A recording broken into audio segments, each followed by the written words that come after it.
कृष्ण जी के ही अवतार के कुछ एक इंटरेस्टिंग रहस्य जो मुझ अभी पढ़ रही थी कुछ दिन पहले, तो वो उसके बारे में मैं बात करना चाहूंगी कि जैसे कि अगर हम सबको पता है कि वे आठवें अवतार थे और कंस उन्हें मारना चाह रहे थे, और जब वे पैदा हुए तो उन्होंने निर्देश दिया था वासुदेव जी को कि आप वहां पर देवी हुई है यशोदा मैया को, वो बालिका को लेकर यहाँ पर आ जाइए और मुझे वहां पर रख दीजिए, जो कहानी हम सबको पता है। तो पहले तो मुझे उनकी स्टोरी भी बड़ी इंटरेस्टिंग लगती है, अगर हम ज्योग्राफिकल लोकेशन के हिसाब से देखें तो हम्म। नंद जी रात को 12 बजे टोकरी में लेकर, कृष्ण जी का जो अभी अवतार ही हुआ है, तो यहाँ पर रात को 12 बजे सावन का महोत्सव रहता है, वर्षा ऋतु हो रही है, नदी भी पूरे बहाव में है, वो भी बहुत ऊपर आ रही है, तो नंद जी वसुदेव जी सोच भी रहे होते हैं कि अरे मैं इस यमुना नदी को कैसे पार करूंगा। तो वसुदेव जी जब जाते हुए रहते हैं तब ऐसा कहा जाता है कि शेषनाग जी उनकी सुरक्षा करने के लिए आ जाते हैं यमुना बिल्कुल नदी में बिल्कुल। कि क्योंकि मेरे, बारिश हो रही थी। जी, कि हाँ मेरे हाँ प्रभु गीले ना हो इस वजह से। हाँ हाँ बड़ा हाँ। सेवा का भाव देखते हैं, और उसी वक्त यमुना मैया भी उनके पैर छूना चाह रही है कि अभी प्रभु ने अवतार लिया है तो मैं भी बिल्कुल पैर छू लूं, तो इसलिए वो बिल्कुल। पूरे बहाव में रहती है, और जैसे ही हाँ एक बूंद उनके पैरों पर स्पर्श करता है, यमुना जी अलग अलग हो जाती है और फिर वसुदेव जी को रास्ता दे देते कि अब आप जा सकते हैं। तो इसमें एक इंटरेस्टिंग रहस्य ये आता है कि सबको लगता है कि यशोदा मैया ने सिर्फ देवी को जन्म दिया है उधर, पर ये भागवत में नहीं आता है, ये ब्रह्मवेद पुराण में आता है। वह कहते हैं कि साथ ही में एक बीम ऑफ लाइट भी वहां पर पैदा होता है देवी के अलावा। तो जब वसुदेव जी आते हैं तब वे जो बालक रूप है उनको उस बीम ऑफ लाइट के साथ मिला देते हैं और बालिका को लेकर आ जाते हैं। तो हम्म वो जो बीम ऑफ लाइट है, तो इसमें जैसे कि हम सबको पता है कि विष्णु जी है, वैकुंठ लोक उनका लोक है, ऐसे हम्म। ही कृष्ण जी का भी अपना एक लोक है जो कि गोलोक कहलाया जाता है। बिल्कुल। और ये अवतार इसीलिए इतना अमेजिंग मैं कहूंगी, या इतना खूबसूरत है, क्योंकि इसी अवतार में गोलोक से कृष्ण जी और विष्णु जी वैकुंठ से दोनों आके मिलते हैं। तो अगर बिल्कुल। आप गोलोक के बारे में और थोड़ा सा बता पाएं कि गोलोक आखिर है क्या। गोलोक को जानने से पहले हमें कृष्ण जी का पांचवा अवतार, वामन अवतार, जी। वामन अवतार की जब हम बात करते हैं तो इस अवतार में जब ये श्री नारायण जब गए राजा बलि के पास, राजा बलि जो पाताल लोक में असुरों के राजा, राजा बलि उनके पास गए और उन्होंने बोला कि राजा बलि बहुत ही दानवीर थे। तो वो दानवीर थे तो उन्होंने बोला कि भाई तो वामन वहां आए और उस टाइम पे वो यज्ञ कर रहे थे, राजा बलि। तो उस टाइम पे जब वो यज्ञ कर रहे थे और जब ये वामन अवतार में नारायण जब वहां पहुंचे, विष्णु जी वहां पहुंचे, तो शुक्राचार्य भी वहां पर थे। तो इन्होंने बलि ने पूछा भाई क्या चाहिए आपको।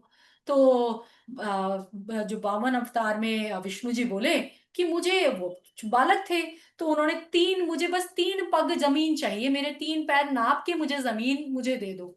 तो राजा बलि बोले अरे ये क्या है, ये तो बहुत छोटी सी चीज है, मैं तो इतना बड़ा दानवीर हूं, मांग ले तो कुछ और मांगते, कुछ बड़ा मांगते, ये क्या मांगा।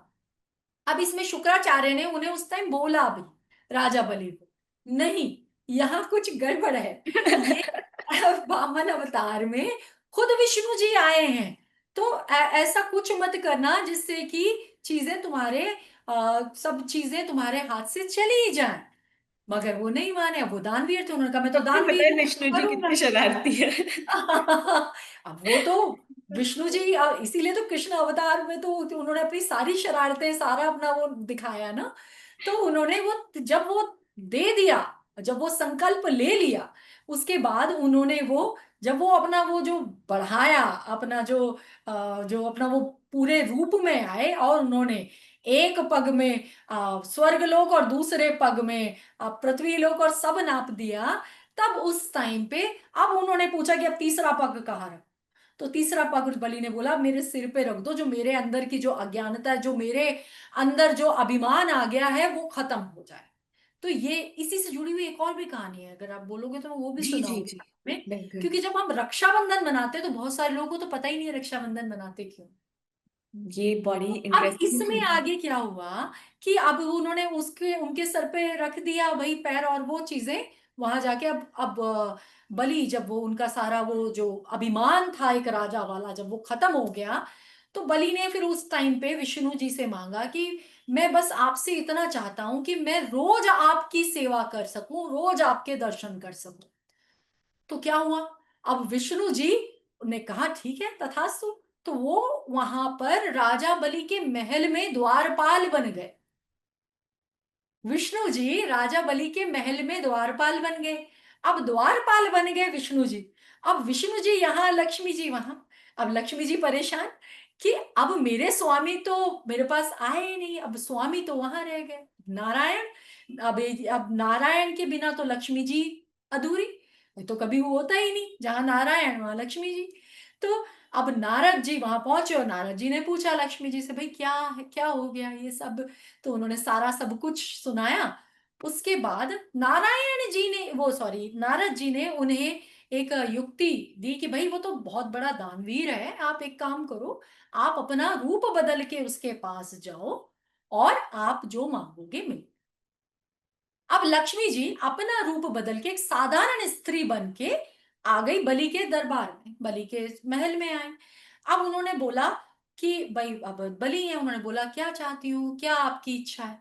तो उन्होंने बोला मुझे कोई इच्छा नहीं है, मैं आपको एक रक्षा सूत्र बांधना चाहती हूँ। तो अब रक्षा सूत्र बांधना चाहती हूँ, उस टाइम तो राखी तो कोई नहीं जानता था क्या चीज है। एक रक्षा सूत्र बांधना चाहती हूँ, तो बलि ने बोला बिल्कुल बांधो। अब रक्षा सूत्र उन्होंने बांधा। अब जो बलि जो है ही दानवीर, उन्होंने कहा भाई रक्षा सूत्र बंधवाया है तो कुछ तो देना पड़ेगा। तब उन्होंने बोला कि अब आपने ये मुझे बांधा तो मैं आपके लिए क्या कर सकता हूं, मुझे आप मांगो आप क्या चाहती हो।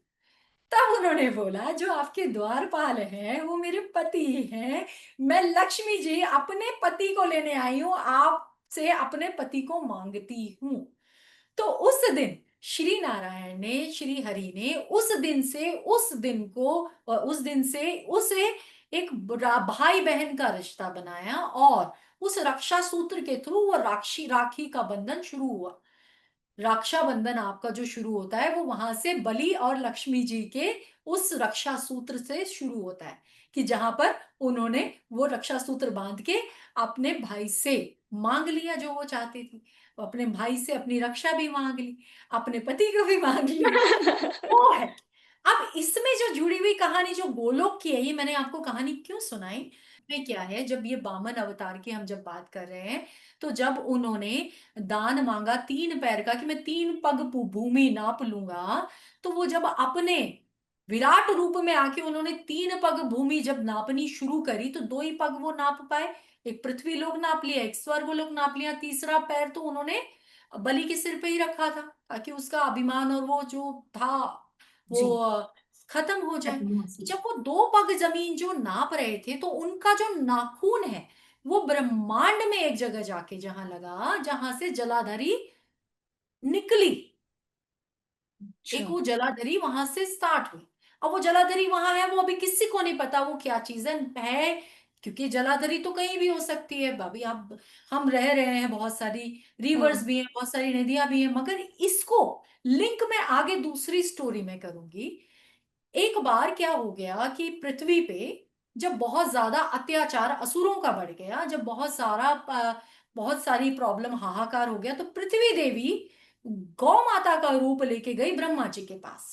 हम्म। आपको जलाधरी वाली स्टोरी याद हाँ रखना, ये हाँ साथ में इसमें लिंक होगी। तो वो गई ब्रह्मा जी के पास। अब ब्रह्मा जी से उन्होंने सब अपना सारी पीड़ा की, ये मेरे को बहुत ज्यादा प्रॉब्लम हो रही है, पृथ्वी देवी है तो उनको तो हर एक जो भी अत्याचार हो रहे हैं सब पृथ्वी पे सब चीज उनको सहन जी। करनी पड़ रही। तो ब्रह्मा जी उनको लेके गए विष्णु जी के पास। तो विष्णु जी को जब उन्होंने वो सब बताया, तब विष्णु जी ने ये वामन अवतार वाली ये कहानी कि ऐसा सारे जितने भी ब्राह्मण वो सब बैठकर उस जलाधरी के थ्रू, एक वो जो जलाधरी का जिक्र उस टाइम पे हुआ, उसमें आप एक अपना जो छोटी सी नाव क्या बोलते हैं उसमें बैठकर सारे ब्राह्मण उसके थ्रू जब गए, तो एक जो आप देखो, अब इसमें विष्णु जी का लोक वैकुंठ वैकुंठ लोक, और जो कृष्ण जी का लोक है वो गोलोक है। अभी तक किसी को नहीं पता कि गोलोक भी है। गोलोक वैकुंठ से भी ऊपर है, बैकुंठ धाम से भी ऊपर गोलोक है। ठीक है। हम्म। तो वो जलाधरी के, आप इस जलाधरी के थ्रू जाओ, और आपको, आप जो चाह रहे हो वहां जाके आपको अपनी इस प्रॉब्लम का हल मिलेगा। तो वो जलाधरी में बैठ के वो नाव में सारे चले गए। अब वो उनके लिए तो बिल्कुल नई चीज थी कि हम जा कहाँ रहे हैं, पता ही नहीं। तो जा कहाँ रहे हैं, उसके बाद वो जब पहुंचे, जब वहां पहुंचे, वो जो उन्हें नहीं पता कि गोलोक है। वहां पर उन्होंने देखा एक बहुत बड़ी सी नदी, जो कि विराज नदी नदी है से ऐसा ही कुछ है। तो उन्होंने वहां जाके वो, जब वो नदी देखी, एक विराट रूप देखा, एक ऐसा नगर जिसमें से इतना तेज निकल रहा है कि करोड़ों सूर्य की रोशनी मिला लो और उसका तेज मिला लो। वो वहां जाके वो चीजें जब वो पहुंचे, तो उनके लिए वो बिल्कुल नहीं थी। जो द्वार था, उस पे द्वार पे जो वो जो गोलोक है, उसका जो द्वार है उस पे आपकी गोपियां, जो आपकी जो कह सकते हैं आपके जो द्वारपाल हैं वो गोपियां हैं। जो हम्म। द्वार है उसमें अलग अलग तरह के रत्न जड़े हुए हैं, अलग अलग तरह के रत्न हैं। जब वो अंदर गए तो वो इतना दिव्य नगरी, था वो। हाँ वो नगरी ऐसी कि आपने कभी शायद सपनों में भी नहीं सोचा हो कि क्या गोलोक ब्यूटिफिकेशन गोलोक का हो सकता है, क्या ब्यूटी हो सकती है। अब गोलोक में क्या है, गोलोक में आपका गोवर्धन पर्वत भी है, गोलोक में आपके कल्प वृक्ष भी हैं, गोलोक में गाय भी हैं जो कि अपने आप में इतनी, उनमें से एक अलग ही ऊर्जा निकल रही है। गोलोक में आपकी गोपियां भी हैं, एक वृंदावन भी है, एक वृंदावन जो पूरा जो आपका जो जहां पर श्री कृष्ण खुद रासलीला करते थे, एक वृंदावन की छवि भी वहां पर है, यमुना जी भी है। तो सब कुछ को मिला के एक वो गोलोक जो धाम है ना, वहां जाने के लिए हर एक इंसान तरसता है कि भाई मेरी मृत्यु के बाद मैं गोलोक धाम जाऊं। तो गोलोक धाम जाने के लिए आप जो कृष्ण सेवा जो आज से, उसका वो जो करना वो आज से करना। तो वो वहां जब वो पहुंचे, और वहां जाके उन्होंने क्या देखा, उन्होंने सिंहासन पे, जो ये सब देखने के बाद एक कमल के ऊपर एक और कमल, कि मैं जब राधा और कृष्ण का वो जो सिंहासन देखा, कृष्ण जी को वहां विराजमान देखा, तब वो वहां समझ गए कि यहाँ पर क्यों उन्होंने हमें भेजा। तो उनकी जो प्रॉब्लम का जो निवारण था वो कृष्ण जी के पास था। अब गोलोक धाम जाना किस चीज के लिए जाता है, गोलोक धाम प्रेम के लिए, रास के लिए, मित्रता के लिए, इन आपको शांति के लिए, एक खूबसूरती के लिए, सुंदरता के लिए, इन सब चीजों के लिए जो कि कृष्ण जी की सारी प्रिय वस्तुएं हैं, जो प्रिय चीजें हैं, वो सब गोलोक धाम में स्थापित है। तो गोलोक धाम, जिसका स्थान बैकुंठ से भी ऊपर है, बैकुंठ मतलब विष्णु जी और लक्ष्मी जी का स्थान, गोलोक मतलब कृष्ण जी और राधा जी का स्थान। और कृष्ण जी और राधा जी जहां होंगे तो उनसे जुड़ी हुई चीजें वहां ना हो, ये पॉसिबल ही नहीं है। तो गोपियां भी हैं वहां पर, आपका नृत्य भी है, संगीत भी है, गौ सेवा भी है, गोवर्धन पर्वत भी है, और आपकी खूबसूरती, सारा जो एक प्रकाश, वो सब चीजें, ये पूरा का पूरा का आपका गोलोक धाम है।